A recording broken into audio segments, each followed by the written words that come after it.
आजाद भारत को एकता के सूत्र में पिरोने वाले देश के पहले गृह मंत्री सरदार वल्लभ भाई पटेल को देश और दुनिया लौह पुरुष के नाम से जानती है।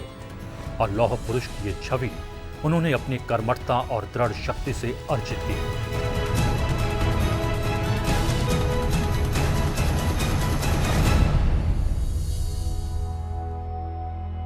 सरदार पटेल बचपन से ही साहसी थे।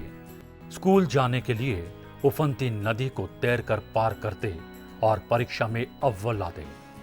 डर की आंखों में आंखें डालकर देखने वाले सरदार पटेल की बाह पर बचपन में एक फोड़ा हो गया, जिसे गर्म सलाख से दाग कर ही ठीक किया जा सकता था, लेकिन चिकित्सक ऐसा करने में घबरा रहे थे। ऐसे में सरदार पटेल ने गर्म सलाख लेकर अपने ही हाथ से फोड़ा दाग दिया।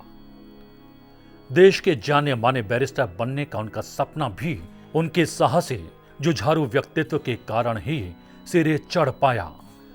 बैरिस्टर बनने के बाद एक जिरह करते समय उन्हें मालूम हुआ कि उनकी पत्नी का देहांत हो गया, लेकिन उन्होंने जिरह जारी रखी और मुजरिम को सलाखों के पीछे भेजकर ही दम लिया।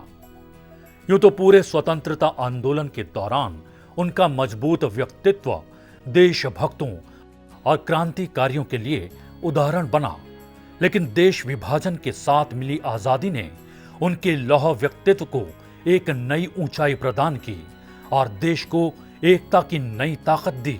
विभाजन की लकीर खींचने के बाद देश के कई सूबों को देश से जोड़ने और हैदराबाद के निजाम जैसे हठ धर्मियों को देश के साथ लाने में सरदार पटेल का लौह पुरुष वाला व्यक्तित्व ही काम आया।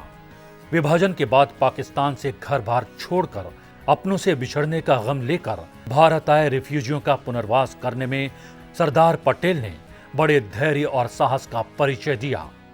गोवा को पुर्तगालियों के कब्जे से मुक्त कराने के लिए सेना को गोवा कूच कराने का उनका फैसला बड़े गजब का था। आताताइयों के आक्रमण का निशाना बने सोमनाथ मंदिर का भारी विरोध के बावजूद जीर्णोद्धार किया।